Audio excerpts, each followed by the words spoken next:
Hi! The following footage you're about to watch took place over the course of an amazing 2-week vacation that Sierra and I decided to take to a series of amazing places. I'm not going to do too much talking right now because I want you guys to be able to enjoy the footage, but I will be here to help fill out any gaps in the footage that you're about to see. But for now, enjoy, and let's take you back to about 2 months ago. So Sierra and I did something really crazy, and we don't have a lot of time to explain it, so we gotta say goodbye to some people really first, then we gotta get out the door. Goodbye, Willow. We love you. We love you very much. Go have fun. Don't traumatize your brother. Speaking of. Goodbye, Miko. We love you, buddy boy. Everything's gonna be okay, okay? Hopefully you won't need to hide too much longer, okay? We'll see you in a little bit. We are off on an adventure today that we have never done before. What's really kind of funny about this drive sequence is this is actually my first time I've ever personally ordered an Uber in my entire life. We decided to Uber to the airport just because it would have been a lot cheaper than trying to leave our car overnight for about 2 weeks.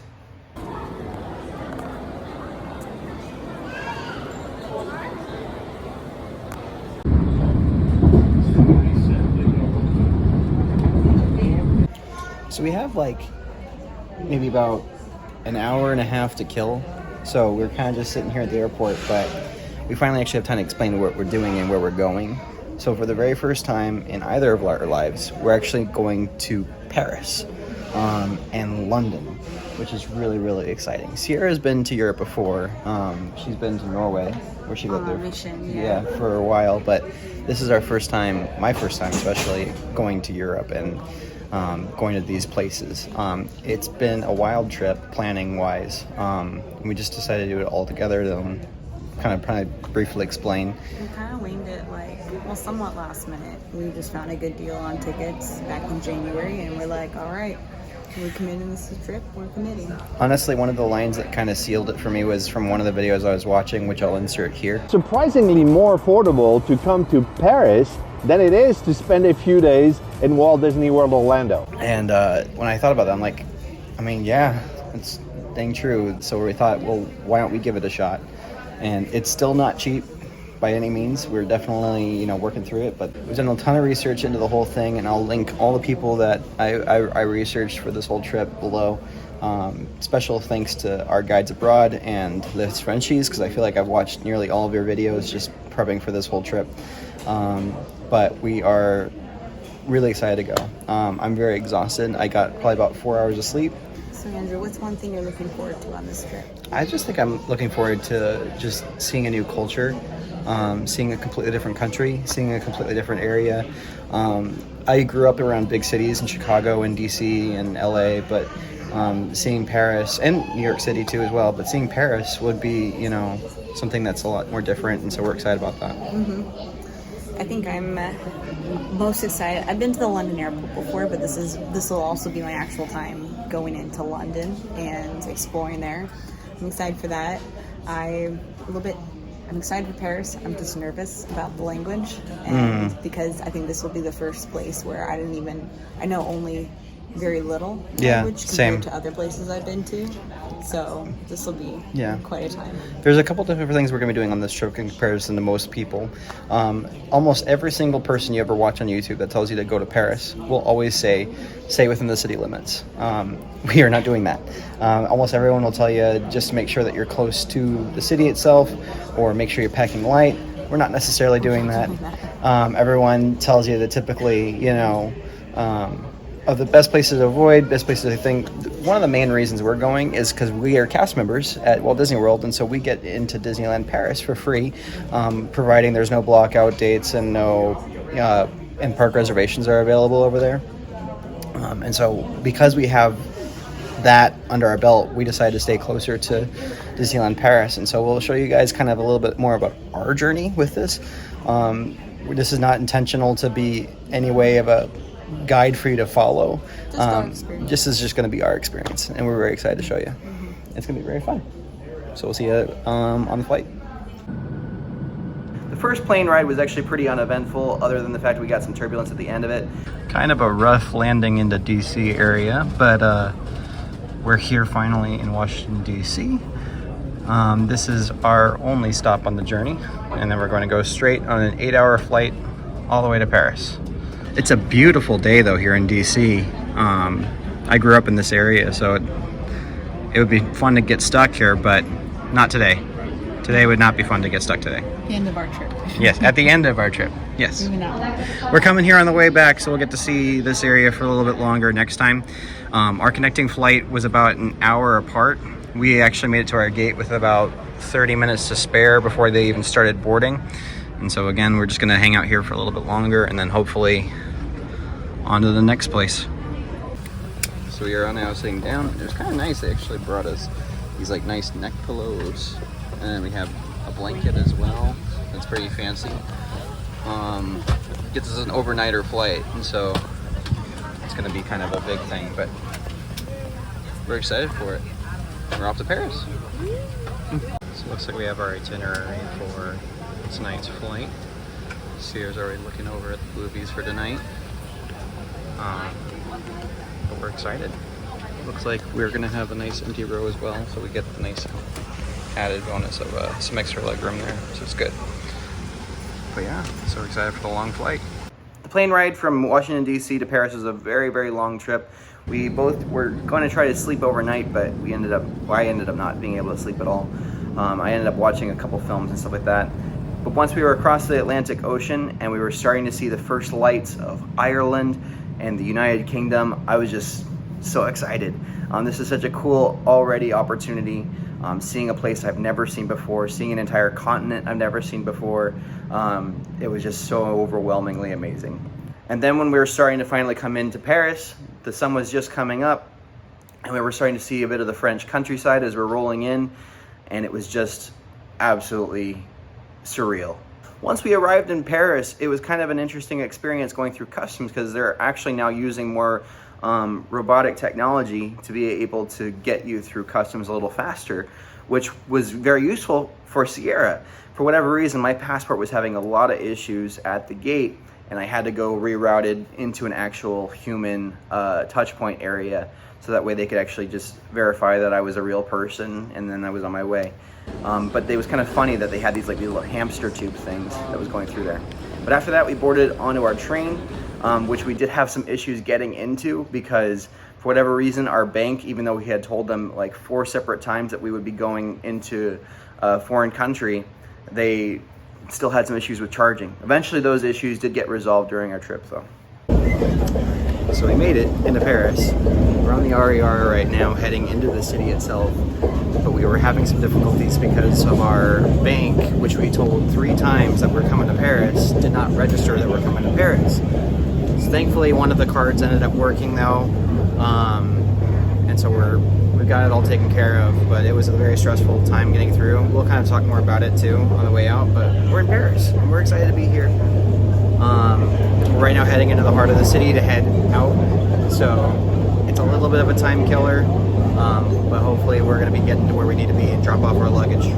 The first train ride was pretty brutal just because it was us carrying our luggage and everything through the heart of the city and then out towards Monterey, which was kind of a dumb idea on our part because again, we chose to not stay in the heart of the city for our actual Paris stuff. We wanted to be closer to Disneyland Paris, which makes sense, but it then just made it so that way it was more difficult to travel. So next time we'll probably even see if we can just stay at Disneyland Paris just so that way we can take a train or a bus straight from the airport to Disneyland Paris instead of having to go all the way in and out. 2 train rides, not too much walking. We actually finally got at our Airbnb, and this is actually what it's looking like right here. This is really close to Disney. It's 1 train stop away from Disney, and it's got a cute little kitchenette over here, and it's kind of like a little studio apartment. This thing here is actually a pull-out mattress inside, which will definitely be maybe taking a nap before we head back out, but other than that, it's pretty kind of a drizzle day here in Paris today, but not too bad. That's kind of our view from our place. One thing we realized, and it was very unintentional, we're actually right across the street from Disney's offices for Disneyland Paris. Some of their corporate offices are just right across the street, which I thought was hilarious. But we're here, and we're excited to be here. And honestly, this is a cute little place we're gonna be in for the next little bit. One of the goals I made when we were coming here is that I wasn't going to be filming in any areas that were big or popular unless we were for sure safe in the area, like we had a lot of distance, which is why I haven't been exactly you know, out there much, but it's kind of fun just to see like the straight lines over there. But yeah, like we mentioned before, right over here you can actually kind of look through the gates here. You can see Mickey Mouse right over there. And then where did Mickey Mouse is over there. I got to see it last time, but I saw like some more, like these are all Disney's like little corporate offices over here, and I'm like, we didn't intend to stay right across the street from Disney, but it just happened that way again. But the reason why we chose that Airbnb is because it's right next door to the RER right over here. And once we figured out where it was, this is very convenient. And it stopped raining finally. Yeah, it stopped raining. We were hauling out here. We only had our light jacket on, and we were just trying to find where this Airbnb is, and it's freezing rain. It's like 40.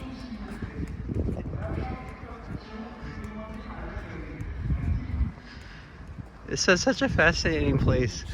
It's just interesting just being over here and just kind of seeing everything and taking it all in, and just trying to not be too touristy, but try to blend in as best we can. Riding on a Parisian train, though, was amazing, just being able to get into the city and out, but it got very congested in certain areas. And so especially with that luggage, it was really, really brutal. But now that we were traveling without luggage, it was awesome. We were having a great time. And then we kind of popped up in the heart of Paris on our destination towards the Louvre, and we started winding the city streets looking for a place to eat. We ended up stumbling into this Japanese fusion bakery, French bakery, where Sierra was able to try some mochi, but it was a different type of mochi. It was kind of like a French-inspired mochi, and she said it was like the best mochi she's ever had. Probably what real mochi is supposed to taste like. But then finally we did some more walking, and then we ended up at the Louvre, which is pretty much the largest museum I've ever been to in my life. So our first stop today is the Louvre, but also, more importantly, actually had our first shot of the Eiffel Tower. So that's really, really cool. Let's go check it out. One of the more interesting things about the Louvre is how they do their queuing system here. So like a lot of people over here are waiting at 12:30. It's now about almost 1 o'clock, but they're moving them through here. We are in the 1 o'clock line, and they're kind of holding them right there. So that way they're able to kind of monitor the crowd flow in that way. I think that's kind of brilliant actually in some ways for the timed entry system. We're now getting to explore the Louvre, but just take a look at the ceiling. This used to be a part of a palace built by Louis XIV. They're right now remodeling this section of it, but just you can still just look at the intricacies in the carvings. And over here we have one of the most famous statues of all time, the Venus de Milo.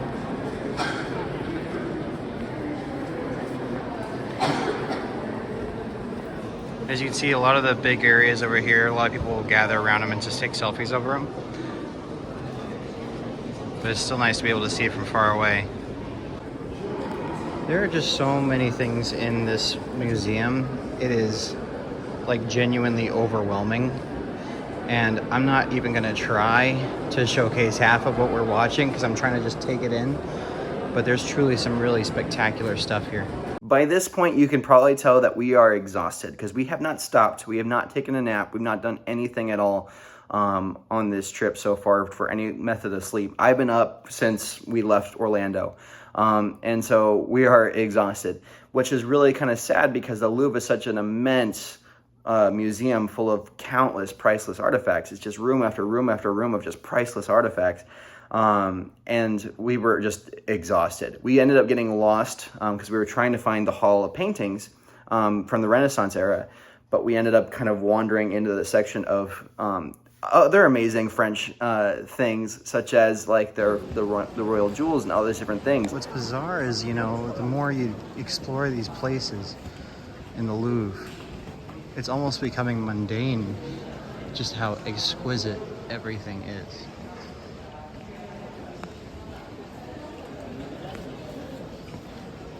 But over even here, there's all kinds of different things. Like these are the crown jewels of France right here. But we were lost. And so we eventually were able to work the map so that way I could figure out kind of exactly where we were. It was a little confusing to navigate, but once we figured it out, we got there in time. But by the point we got to the actual Hall of Paintings, we were done. This is like we're here, we're gonna see all the cool stuff, and then we're gonna get out of here. There's so much art on either side, lining these walls. It's absolutely incredible. I've always found it bizarre that no matter what time of year, no matter where it is, the Mona Lisa will always be the most popular thing in here. It's so fascinating. It's just iconic.